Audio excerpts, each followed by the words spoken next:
And welcome In the Know with Steph and Joe. You've had a tough week. This is the show, well, to grab a little whiskey at the office, maybe a cigar, and just love what you do. In the Know, Steph and Joe, brought to you through the financial support of our good friends over at Restoration One of Cary and Steph's Books. You'll see it flashing up behind them during the show. Today, what do you love? What do you hate about, well, your industry? Welcome back, Joe. Thank you. It's good to be back. Steph never went anywhere. That's why I didn't welcome her back, folks. I love this this 20 single digit weather. I'm excited to be back. Yeah. Well, yeah, you were down in the land of Harry Potter. Harry Potter. How is your Harry Potter? That was gross. It's good though. All right, so love hates. Let's get into it. Let's change subjects quick. Ken, do you have any love hate? Oh, I actually let's start on the good note, right? Yeah. Loves. Let's start with loves. Anybody out there start listening? Let's start.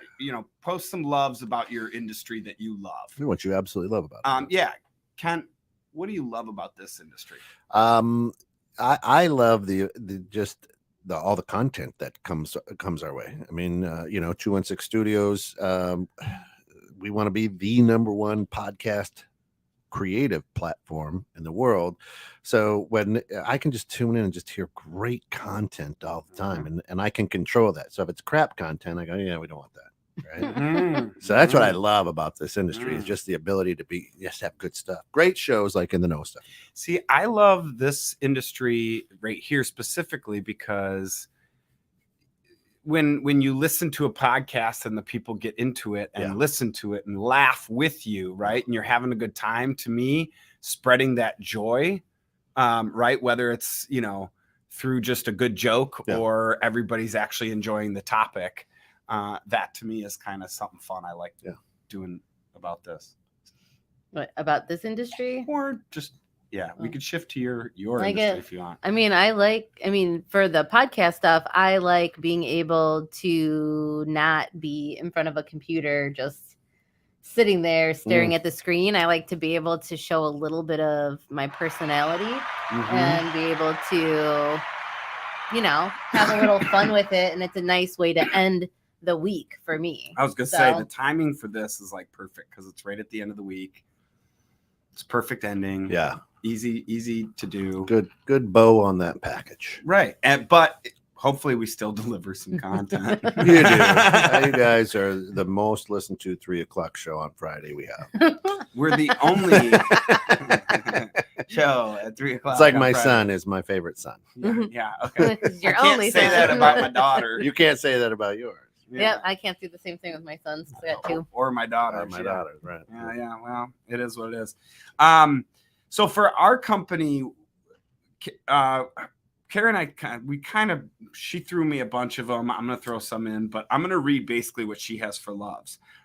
For our industry, one of the biggest things is we get to help people in one of their biggest times of need, right? Fires out, whatever it is, we get to help people. We love that about our industry.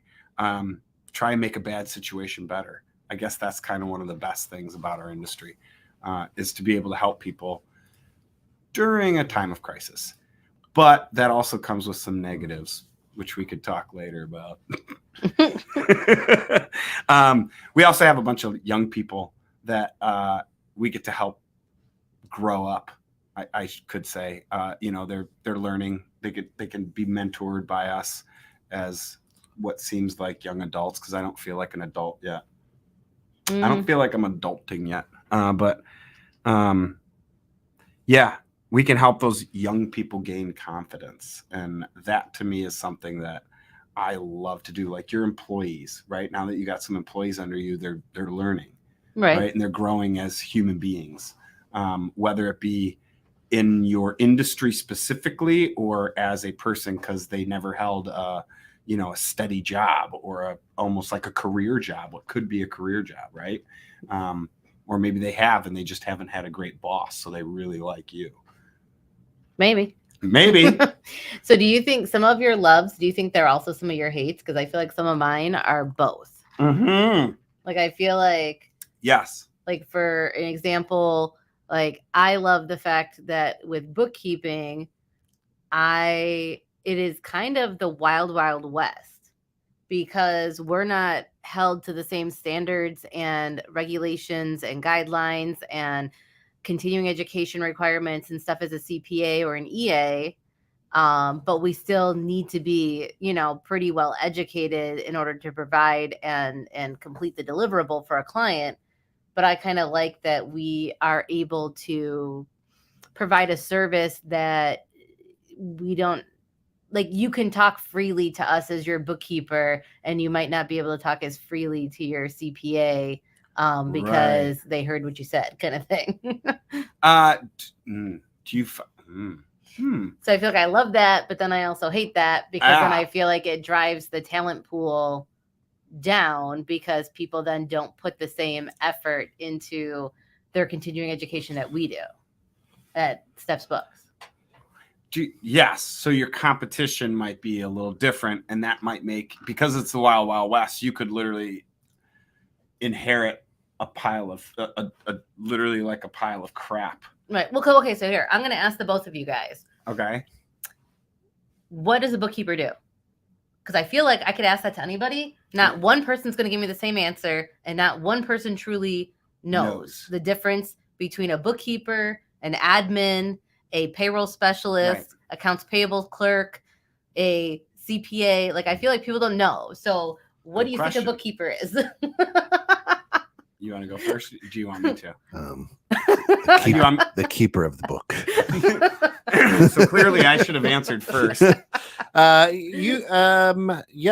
how do I put it into, here's how I would say that I understand what it is that you do is make sure that my profit and loss is balanced out and kind of we've got the ins and the outs and they all match up. Mm-hmm. Yeah. Okay. So to take that one step farther, it's more so it actually inputting like into your chart of accounts the actual line items that you do. So if you go out and buy a hammer, right, it shows up in your bank account. Well, the bookkeeper takes and actually puts that purchase of that hammer into a certain line item in your chart of accounts, which is what you have to reconcile your balance, profit loss, balance sheets, things like that, right? And as they put it in, you're actually line iteming it out to a certain extent, right? And also makes dinner. Well, no.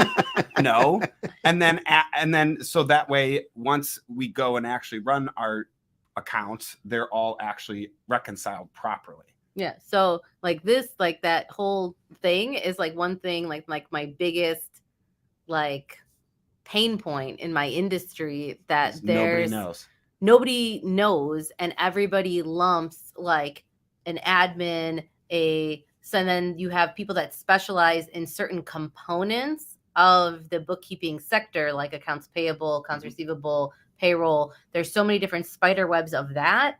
And then once you get once you're kind of like a jack of all trades and you know all those components, then you can call yourself a full charge bookkeeper.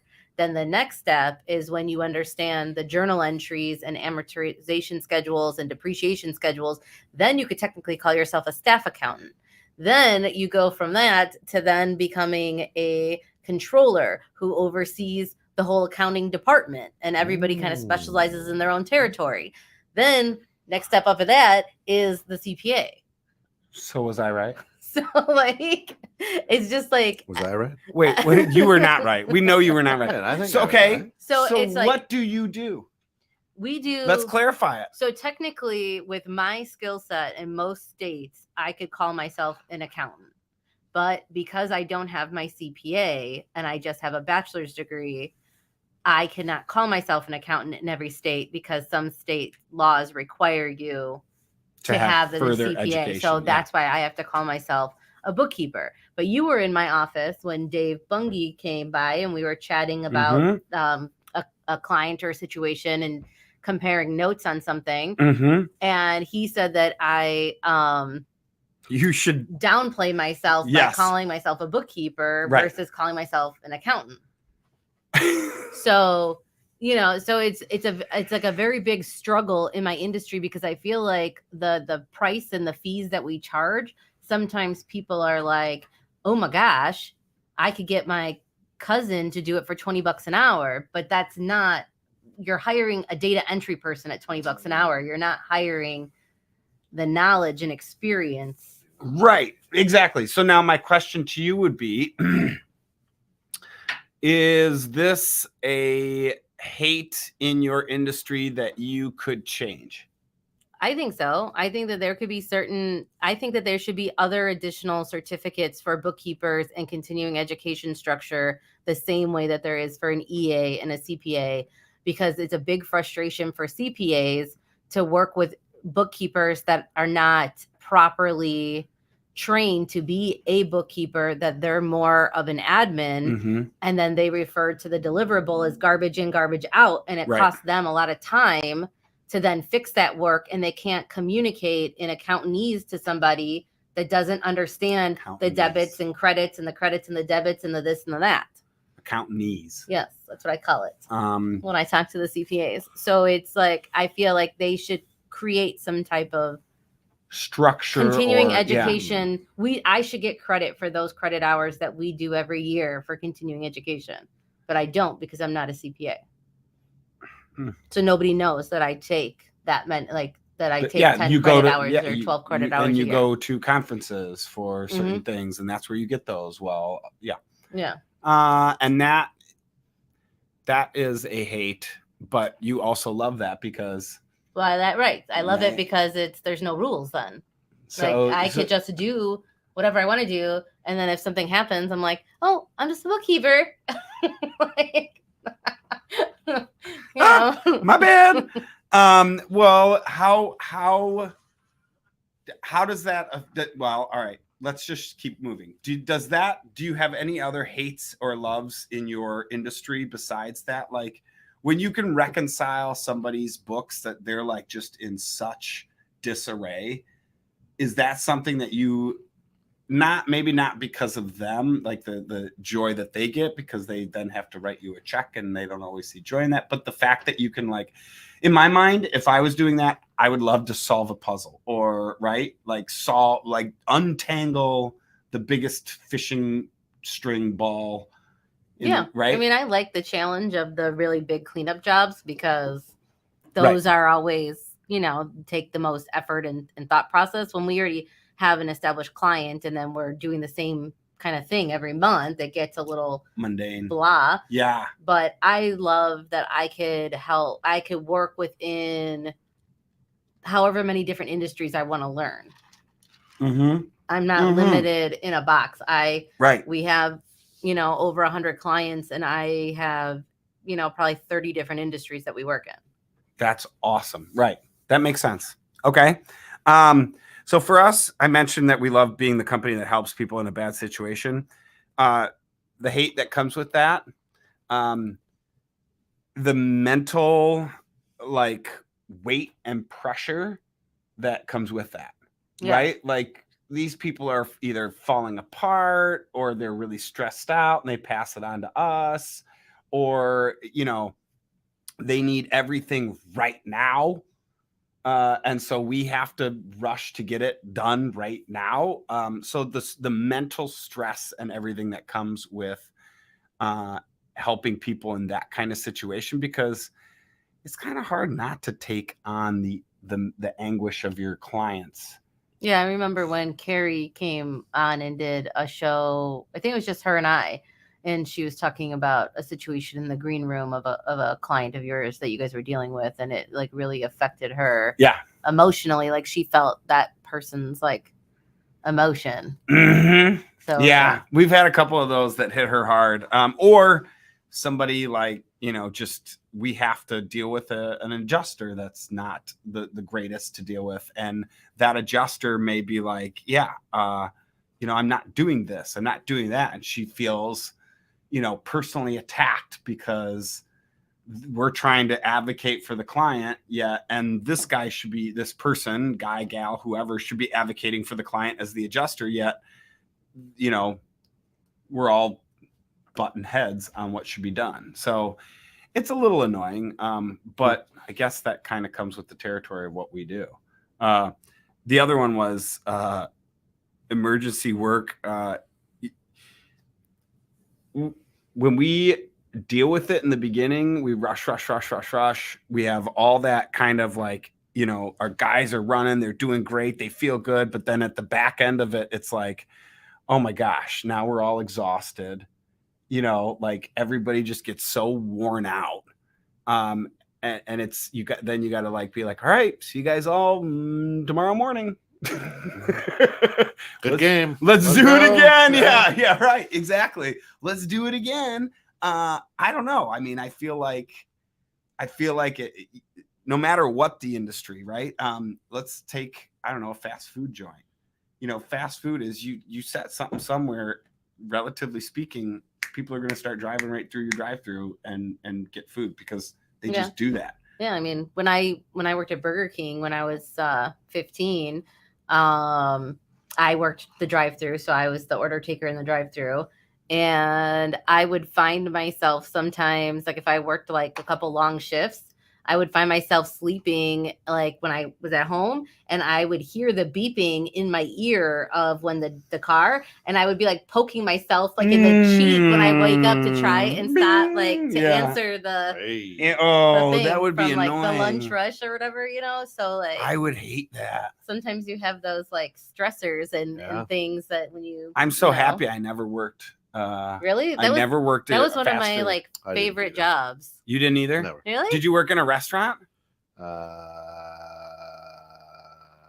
Nope. Well, you owned a coffee shop? I own a coffee shop, but I guess, but not like a red line, like a sit down restaurant. No, but you still have to get coffee out quick. You're moving, you're shaking, right? Yeah, it was the 90s. I didn't have to. Oh, okay. You didn't care. It's probably why I have a radio station now, Joe. and not a successful coffee shop. I would say that like for Carrie and I met in a restaurant. There's so many like great things that you get out of a restaurant, but Derek, they're so stressful. Derek says, "Hey, great show. Wish I had to just give us a couple loves and a couple hates for your industry." Derek, just toss us a couple of loves and a couple of hates. We won't say the industry name or anything, so you're not non-compliant. We'll just. So how is it? How do you feel? What's your love-hate range on the grind of the restaurant? No, of your industry, or I guess, or of a former job. I mean, like, do you miss the grind of like the fast pace? Like, I know that when you guys are busy, you're busy. Mm-hmm. But when you guys are slow waiting for something, it's like you have some trickle in work. And I know that you're not somebody that could sit still for very long. So how is that like for you? Well, I mean, we always have what seems to be a project or two going on. But I actually want to go back to when it was after the restaurant, I was a manager at a shoe store. And loved that industry. It wasn't like a forever industry, but I still loved that industry. And I would love it when we got so busy in the mall that people were just, there'd be 4 or 5 customers in our store for each salesperson, right? And when the sales model that our company went off of was to have a salesperson for every client in the store, so that, and the salespeople actually put shoes on their people's feet, right? So we actually would put shoes on, lace them up for people, and make sure they feel good. And we had, I don't know what it was, but when we got busy and I had like 4 or 5 people sitting in chairs and I'm bouncing around helping them out, it was totally my ADD and high energy, it was so poignant to like what I was about, especially at that age. I could jump around all over the store, bounce around, have all the energy, and sell massive amounts of shoes and take care of everybody. And it was just so easy the faster we went, right? Like I loved the grind there. Yeah. The faster we went, the better it was. When it's a slow day in the mall and you're sitting there waiting and it's like every 15 minutes, one person walks by. Oh, kill me. I hate that slowness. Do you still have the same like charisma when you get that one client every 20 minutes versus like one client every 3 minutes? Yeah.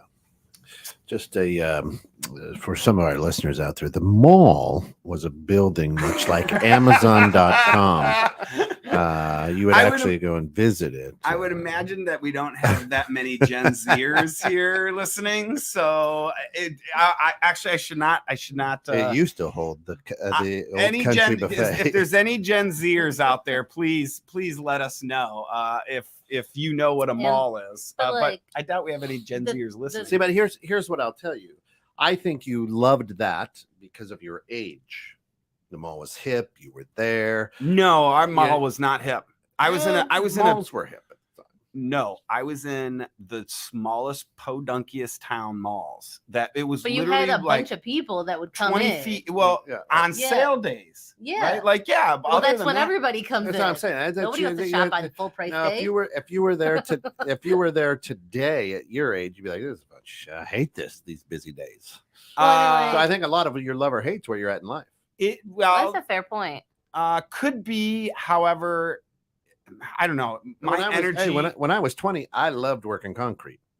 I'm 53 now. I can tell you, I don't. You're like, no, thank you. You understand what I'm saying? I mean, well, so right now I could walk back into that mall. I would not want it as a permanent job. Right. Again, right. That's what I said, but I could walk back in there and I could sell shoes again and I would have a blast or whatever. For 15 minutes. Then you're like, I gotta go get some poop out of people's basements. I have a crew doing that. No. I know. What's something that you miss from back in the day that was like a industry favorite that really that you don't have that so much anymore today? You're not necessarily that you hate it, like getting now, like free samples at Dairy Queen when you're working. I mean, like I guess that could be one. Owning the coffee shop, it was great to just create drinks. I mean, you had to try to come up with new menu stuff. You know, this one tastes like a Snicker. Let's go this. Whatever. So it was just literally all day. In the research and development. This one has 8 shots of espresso. You don't sleep for 3 days. What do we call it? You know? I got like a weird, this weird dizzy buzz off of eating these coffee bean, like chocolate covered coffee beans in Hawaii. And they're like those lava rock, whatever made coffee. And I was popping them like M&Ms, I was like, oh, you just open the bag and just eat them. And I'm just like walking around. And then we did like a tasting at this coffee shop. I'm like, yeah, okay. I was so dizzy. I was like, I have to go lay down. I gotta go lay down. I don't know. Like there should have been a disclaimer or something. One of my dad's buddies at work got him a bag of chocolate covered coffee beans, but he didn't read them. He just saw it and he goes, "Oh, chocolate covered." Didn't read it. Raisin, whatever. Right? Yeah, chocolate covered raisins, whatever. So he throws them into his truck, and he worked at Detroit Metro Airport, and we were living in Lansing at the time, so it's an hour and a half drive. And he drove home. He goes, "Thanks." He took off for home, left the fire station. He's like, "Oh yeah, he opens them up while he's driving. Just starts. Oh, these are pretty." Gone. The bag was gone. He gets home after an hour and a half, and he is, "Hey guys, how's it going? What do you need?" We're like, "Dad, what's wrong, Dad?" He goes, "I don't know. I ate these things. They were, oh shit." He couldn't stop moving for like 2 days. Yeah, it was crazy. I didn't even know it was possible. I mean, something that I kind of miss is like more of the, even though I know that we're a remote business, but I miss a lot of the face-to-face, like human interaction. I feel like there's just not so much of that anymore. And I feel like that affects people's accountability. Mm-hmm. And I feel like it's so easy for people to hide behind a computer screen or telephone or whatever. And you don't have that face-to-face, like having to look somebody in the eye and tell them, X, Y, and Z. I miss from my insurance days the technical aspect of when I built a policy and all the actual integral work that went into creating that, that program for a company that I need to maybe use 3 or 4 insurance carriers to build that one program, right? And layer them up. I miss that real technical work that it took to build that kind of stuff. That was one of the fun things that I really like doing in that industry. Is there an But I industry? hated the people. So in the banking industry, right? Yeah. I miss Fridays, paychecks. This was before Like direct a paper paycheck? This was before direct deposit, right? That's a long time ago. I was running the Amcor Bank in Woodstock, and of course we banked Clausen pickles. So we called it Pickle Friday because they would come in to cash their checks, and the whole bank would smell like pickles. Really? But they were also happy because they were getting money, and there would be a line. You'd come in after work, and there's a 15-minute line just to cash your check, right? Right. And it was just seeing people and knowing that, hey, all right, good to see you again, Steph. Here's your check. Good luck with the 12-pack. Joe, good. Yeah. You knew they would sit and they would talk to you. It's that personal interaction, right? And hey, Jose, how are you? Hey, how was it was like Christmas on Paycheck Fridays, and we called them Pickle Fridays because the whole bank would smell like dill pickles. Is there something from awesome outside of pay? Is there something from an industry that you really liked that if they would have improved on item X, that you would have potentially stayed in that industry longer, or maybe forever? Well, look who just showed up. Hey, Hi, Mom. Yeah. So Quite what Linda loves about this industry is showing up late. Anyway, come on, be nice to Mom. She just meant, oops, I didn't forgot to say hi. She's been listening the whole time, I'm sure, right, Linda? I would say, I don't know, because it can't be pay, because it's so easy to say pay, right? So like I feel like if there was okay, for me, like the swimming pool industry, I really enjoyed that industry. And if there was a bit more structure to the expectation of that industry, right?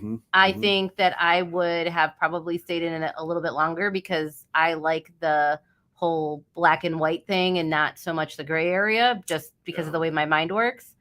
So it would have been hard. It was just hard for me to wrap my head around some of the things in there. Yeah, right, Joe. Right, Joe. But I mean, they are allegedly, like in some states, they have unionized swimming pool service companies. So they're moving that way. It's just a matter of when it will hit here. For the shoe store, if it wasn't the higher up in the company ladder you went, the more you worked. If it was, you work up to work less, I would have stayed in that industry. For insurance, if the people, if I had back in the 90s, if I worked with different people, I probably would have stayed longer, and that never would have started this company. Back in the 1990s. Whoa. I was 10.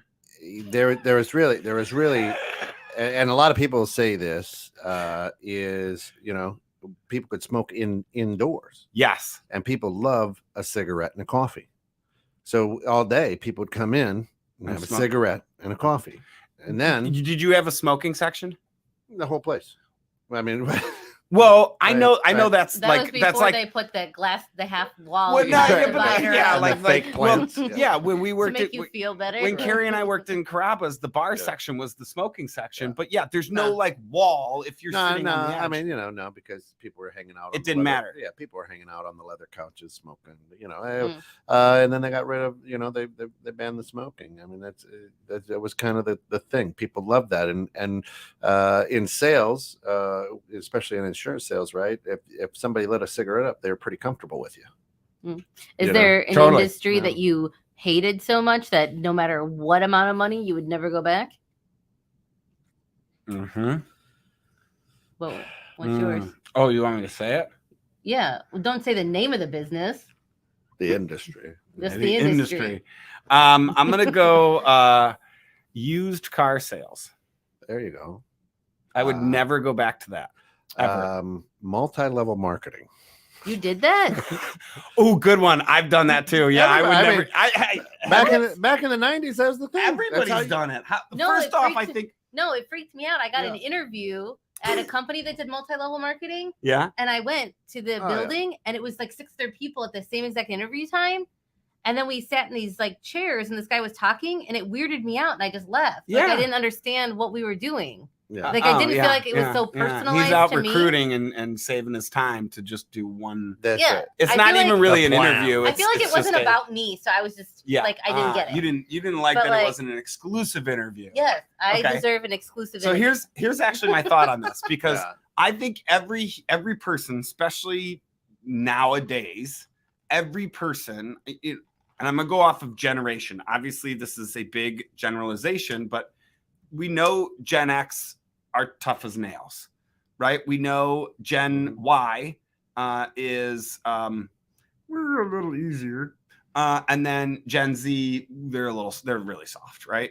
So far, I think everybody in Gen X and Gen Y and Gen Z should have a job that goes through restaurant or fast food, some kind of food industry.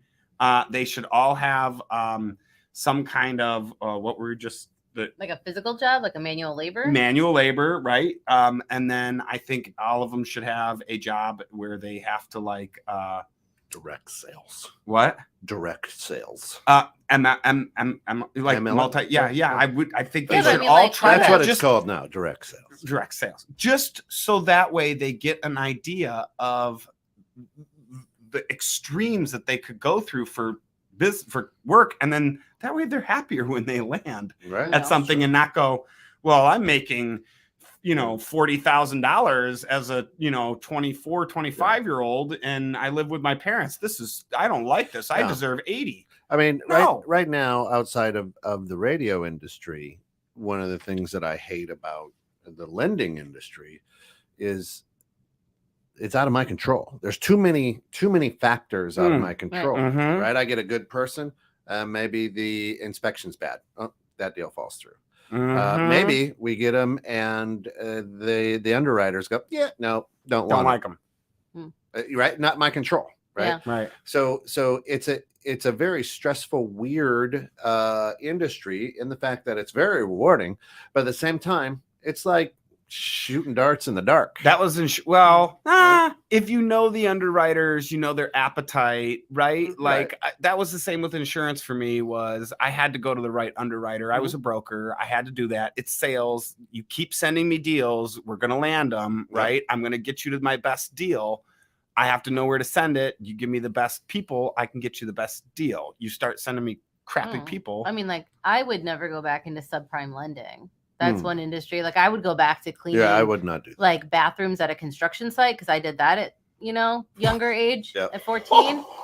Really? Yeah, I was 20. Yeah. My mom had like a small cleaning business for a short period of time, and she'd pay me like $20 a bathroom, and then that's how I afforded my jean jacket that I wanted. That was my first big independent purchase. I worked at a gas station for a little bit. I closed the thing down and I measured the pumps. Yeah. And then since the girl that closed down the register was a girl, they would have me I probably was as tall as you, weighed 70 pounds soaking wet. And they had me walk a fat paper bag of cash over to the owner's house. Oh, wow. In the middle of this podunk town. But like I never had to clean the bathrooms. Well, like I felt like when I did subprime lending, I felt so dirty and guilty every time I went home because you're like, I understand that these people got themselves into these predicaments, like credit wise, like some people it's their fault 100%. Some people it's out of their control. And I get it, but charging people like 20-something% interest on a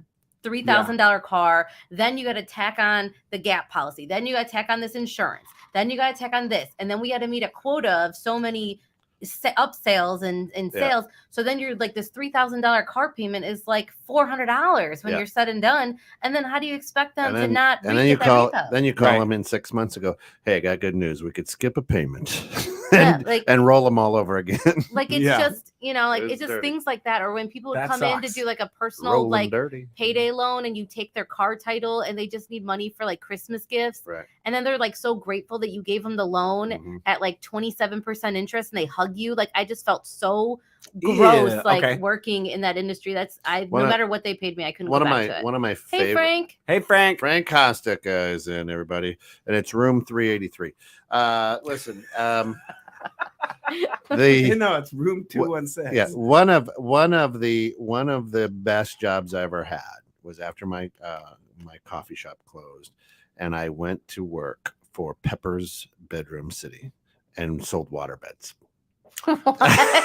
Wait, what? It was awesome. It was awesome. You probably got the most crazy crowd in there. Was nuts. And well, are you looking for the full motion? I was gonna say, did you have sex swings? Did you sell sex swings No. as You could just probably say the Yeah. most like dirty stuff, and people would Yeah. just be like, No, yeah. right down here. Yeah. Oh my gosh, that would be fun. Oh, it was a blast. It was just crazy, and the money people would put out for waterbeds, right, Frank, is absolutely was crazy. And it's amazing. I talked to some people today. Some of my friends still are like, "Oh yeah, no, we still have the waterbed." I'm like, what? I didn't even know really? they made the bladders for these things. Wait, anymore. first off, how old is the water that's inside of them? Ooh. Oh, there's chemicals you can put. Probably get Legionnaire's disease from like a little leak in there. Or Oh something. my gosh, we've had them where they pop and they, Oh yeah. yeah, and Because you have they dogs. no, not jobs. Carrie and I. We've Jobs. never had an auto bed. Yeah, no way. No, we clean The up mirrors- water damage. Hi, I'm Joe. We do Yeah. I own Restoration One. We clean up water damage. The mirrors fell off the ceiling. Yeah, and popped the bladder. It busted and blew the bladder. More, actually, to be honest, it's more times the dog or the cat. Yeah. The cat does it, and it's a small little pinhole. Mhm. And they walk away, and then they come back, and everything's wet, Yeah. and the bed's flat, and they're like, "What the hell?" So It's a pinhole. Is there the people Uh, that just make real quick, Linda says, my best job is being a mom. Oh, And the rewards of turning into a grandmother, twice as good. Oh, you're You're making her welcome. blush, You're Mom. welcome, since I'm the only one that's giving you grandbabies. Babies, you're making her blush over here. Is there an industry you worked in that you could take it or leave it, but it was the people that you worked with that made you love it? Mm. Like where you got excited? Like for me, it was Burger King. Like I loved going to work there because my manager was my friend, and then my brother worked there, and a couple other neighborhood people worked there, and the chefs in the back were amazing and hilarious. Even though like one time I got locked in the cooler, but whatever, it was fine. I got That's out. what we did to everybody too. Well, in the no, restaurants. it was in the morning, and I was the first one in, and I was like preparing the orange juice. Oh, you did it on accident. Yeah. Oh, we used to do it on So thankfully purpose. someone came in and let me out, let me out. But like I feel like that job was so fun that it didn't matter. Like one time I set off the silent alarm from like when the police came and they surrounded the building. Awesome. And, like I just feel like a lot of exciting things happened there that made me love it. Because after I left Burger King, I had went to McDonald's and hated it. Yeah. But I think I hated it because the people I worked with it just wasn't the Right. same vibe. A bank that used to wear blue shirts and black pants all the time, with a stop sign type of a symbol. Won't say the name Chase, but anyway. But I'll chase after it. Yeah, I'll chase after it there. I opened the one that is now, I think, a Wood Forest or Cornerstone, the one in front of the Crystal Lake Walmart. Okay. So they brought me in to build that new build and whatnot. And I'm going to tell you what, I had the most outrageous, the funnest team. We all hated the banking issue, but we showed up and we did, and our numbers were great because we just loved hanging out with each other and playing practical jokes and doing stupid stuff. And it was just, every day was like a party. Right. And if I could reassemble that team, some of us still just get together for coffee or, drinks or whatever to hang out because it was just, such a cool atmosphere. The bank I could do without, but it was a blast. Yeah. That would be the one. Nice. I mean, I'm always going to revert to Your shoe store? no Beaver Island. Oh. The people at the shoe store were I could take them or leave them, whatever. But Beaver Island, I spent my summers up there working at a bakery and deli, and that was part of the grocery store. And all of my best friends that I spent the summer at their house, right, like hanging out with them, and then their cousins. So built a lot of great friendships because I got to go up there and spend the summers and work there. It was amazing how many times your box cutter ruined something, so you had to eat it. You know how many. To be honest, though, it was easy to say that it didn't get ruined when you open a bag of marshmallows, a case of marshmallows, and they stick the tape to the case, and then it sticks to the bag, and then it opens up and they're all stale. Yeah, that wasn't us, right? Like if we always cut into the peanut M&Ms. I mean, there was always damage, right? Or peanut butter M&Ms. Those ones were good too. But the marshmallows, when they were stale, though, we would have fights. You would take those marshmallows out, and then you just start whipping them at each other, and they were like Nerf pellets. They're a little harder if you throw it hard enough and it's stale. They actually can hurt. Probably like getting shot with one of those salt guns. Yeah, that hurt. Yeah. I mean, but it was a lot of fun. We used to have so many of those. It's on an island, so all of the cans, and in Michigan they do deposits for your cans, right? Your returnables, we call them returnables. 10 cents. You pay when you buy the thing per can. So if you buy a 12-pack of beer, $1.20 extra, but then you go and take them all back. Up there, they take them all back, put them in the thing back then, and they're not mechanically sorted. We literally take that cart into the can garage, which stunk like shit. Yep. But we still would just beer and cigarettes. One person, literally, one of us would just stand there at this basket and be sorting the cans by who's the maker and manufacturer, right?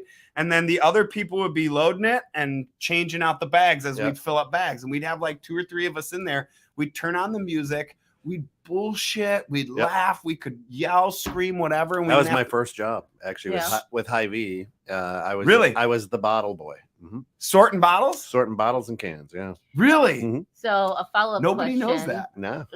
Has there been a supervisor or a supervisor or a lead or someone in an industry that you worked in where you were like, you know what, if I ever become a boss one day or a manager one day, I'm going to do this because it was so impactful on the way that I learned that I still carry some of that with me today?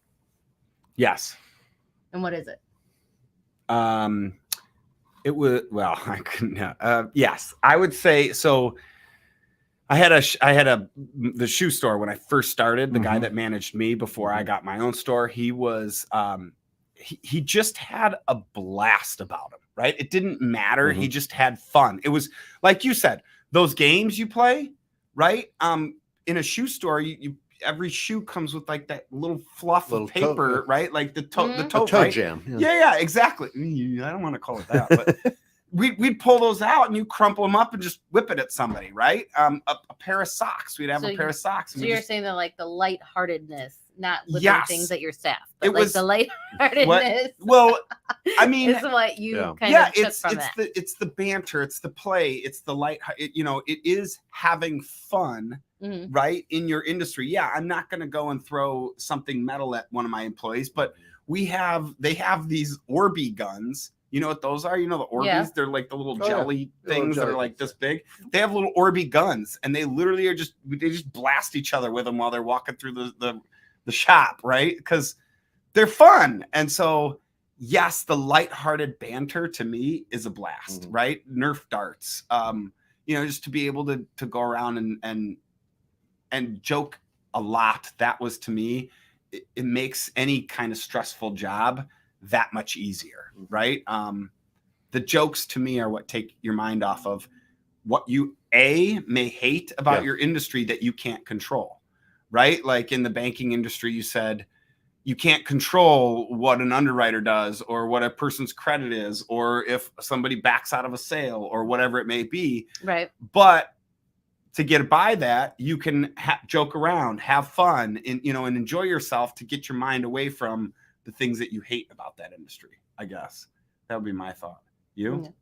I think let's see. I think I had a couple really good bosses that I took some stuff from when I was younger. But I think when I worked at In the Swim, um, I just really enjoyed like the vice president and also my direct supervisor in my department.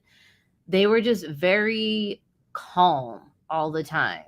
No matter the craziness that was going on in the call center or in the warehouse or whatever, they always maintained a calm and they didn't take the craziness out on the next person that walked into the door.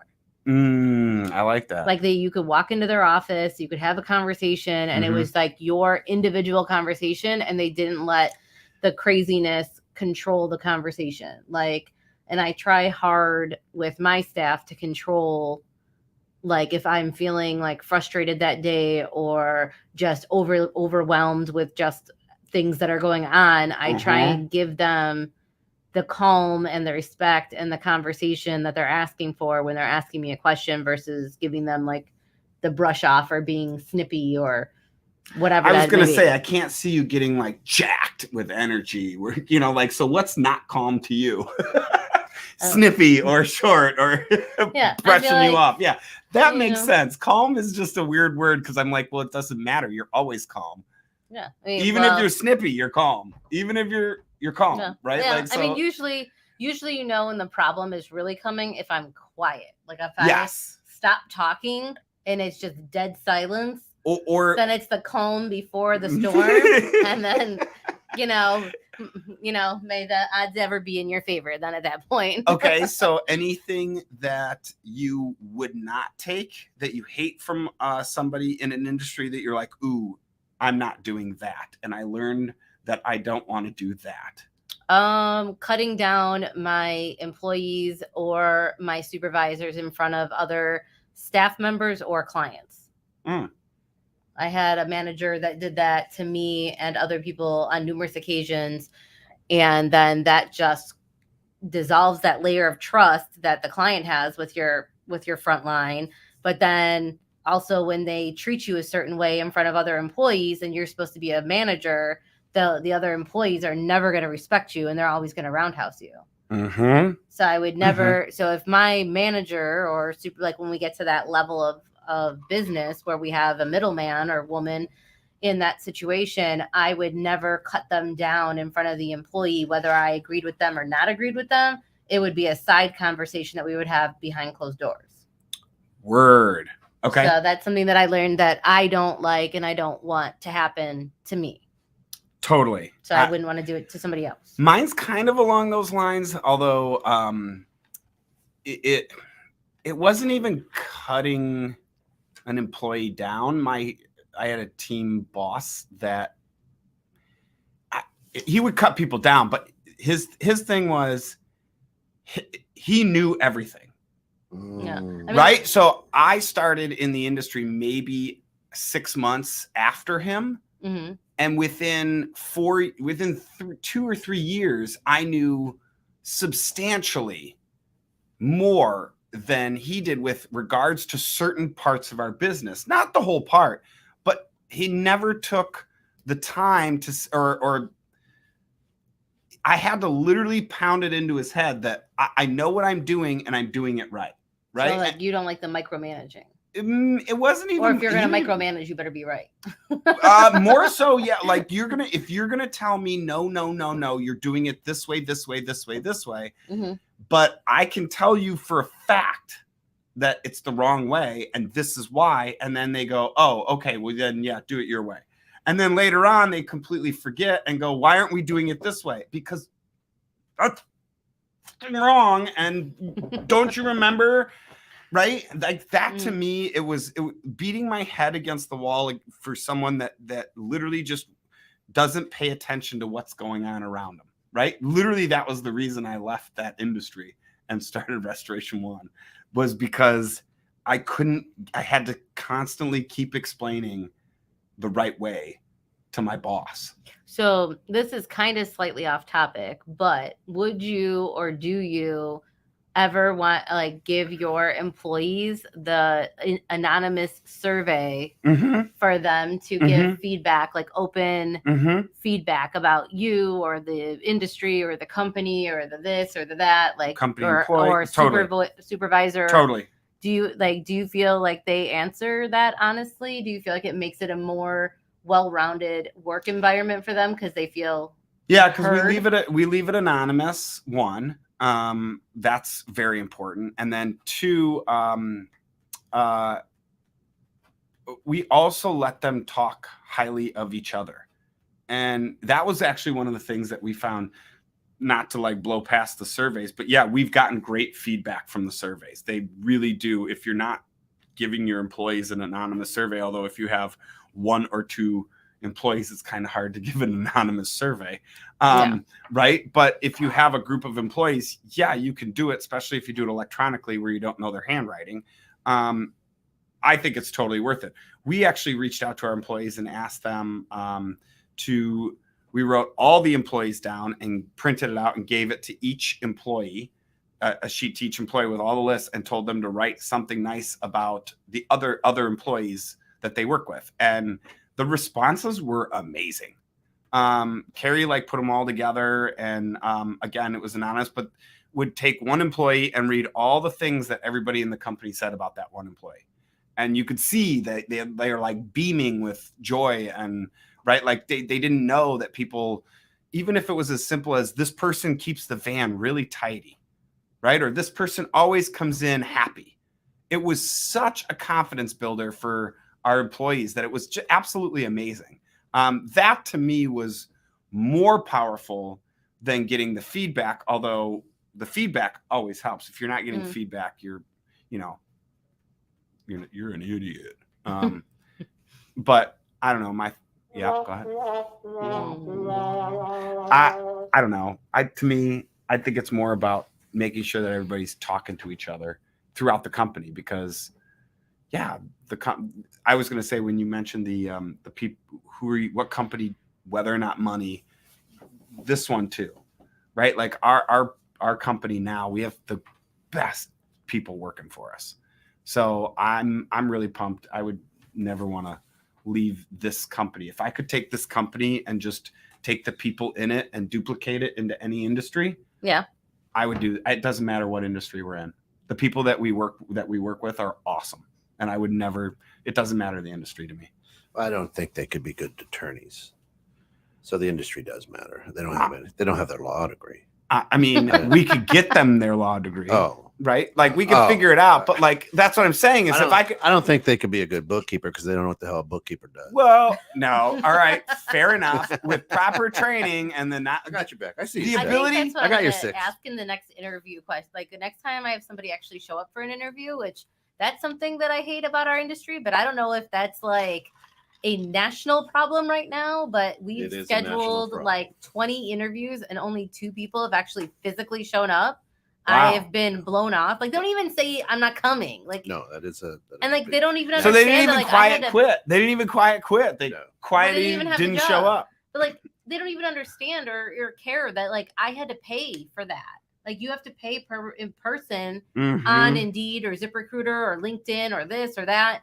And it costs hundreds of thousands of dollars to do that. And, like that's just so whatever. It's a whole different show. But anyways, So it's just like, I don't know. I would really like if people would just kind of show up when they said they would show up. That's what that is. But are we at that time of the hour? Thing. We're getting close. A couple minutes, and then it's So we got to know what we know, and with the know. What did we learn? What did we learn? I guess last question then is, if you could change something in your industry, what would your big change be?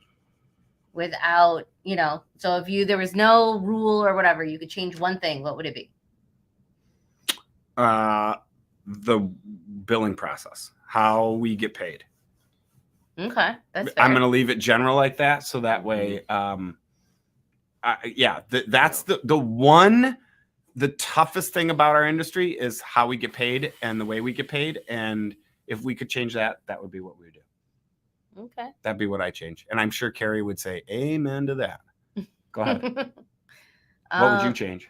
I mean, I don't know. I think I kind of referenced it earlier in the show, is just the credentialing and being able to differentiate ourselves from the people that are specialty people in their, accounts payable or accounts receivable or payroll or, data entry. Like, I wish we could differentiate ourselves from them in a way to where we have this similar level of respect as a accountant or a CPA. Do you, yeah. So it's just industry knowledge of your industry, general knowledge of what your industry does. Public knowledge. Public knowledge. That's a good one. I guess public knowledge. Educating the public. Or it's just, I think that I just feel like bookkeepers deserve their own credentialing, that we work really hard to be where we're at. Stop being viewed as accountant's little sibling. The redheaded stepchild. Nothing against all of our redheaded listeners out there. Yes, our bad. We absolutely love you. Please send all your emails. Tara of Steph. All right. In my industry, in the banking industry, I wish there was just consistency. Right, because here's the deal. Joe walks in from bank to bank, and quit using Joe. Why don't we use because Joe walks in me and Joe says, "Hey, I want to do this," and we look at Joe and go, "Hey, well, sorry." Steph walks in and she's got a big wad of money, and she goes, "Hey, I'd like to do what he wanted to do," and we go, "Hey, that sounds good. Sit down." Right? Okay. And so it's so regulated. But I just wish there was consistency, because it's hard to tell somebody with 100% confidence, "Hey, we can get that done for you, Joe." And then you come in and you're like, "Hey, man, I thought you could get that done." "Well, I did too." And then Steph walks in, exact same. She just has money, and we get it done. And I go, okay. Equal opportunity. Yeah.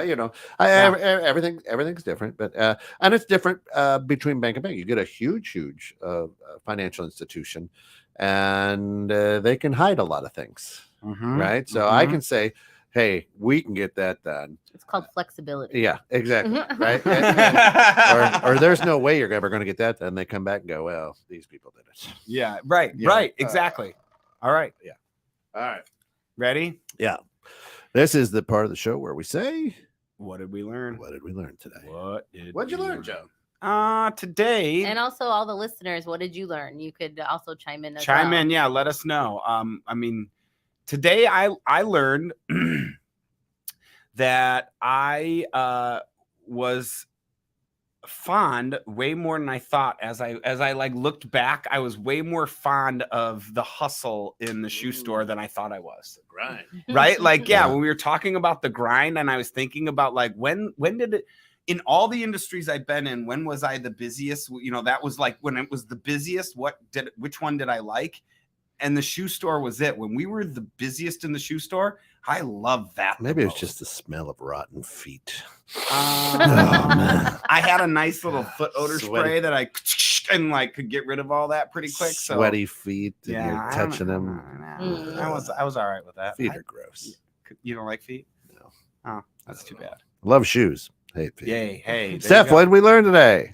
I guess I was happy to learn that listening to you guys talk about people that were impactful to you in your managerial styles and leadership styles. I feel like I really enjoy that because I like learning from people that have been through it. Yeah.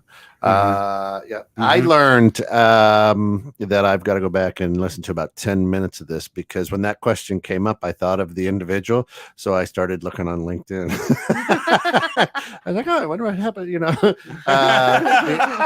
because he did have a great impact on, and he was just basically that boss who gave a shit. Right. Yes. Not about the bottom line, about me, about my growth, about my family. And I took a lot away from that. So when you asked that, I was like, I wonder whatever happened to him. And so I started looking on LinkedIn and found him. I was like, "Oh, how about that? That's great. You should reach out." And then all of a sudden I'm like, I have no idea what you guys are talking about right now. Well, so We could tell there was a certain point Yeah, where I you're was off like, in La La Land, and we're staring at you, going, "Right, Ken?" Yeah. Hello. Hello. Well, on to the next question. Ken has no I opinion. was like, yeah, I So- got no. next week we have emergencies. So this could Ooh. be a business emergency, a family emergency, a staffing emergency, any client emergency, a whatever type of Physical emergency, that you deal mental with emergency. in your industry. We would love to hear how you handle it and come out on the other side. So here's another thing that I want everybody to learn and listen out there. You'll see that on this week's post, right? Mhm. That we have the podcast link there for all the past shows. Ooh. For all the past shows, Every single one. just about, yes, and most of them. Okay.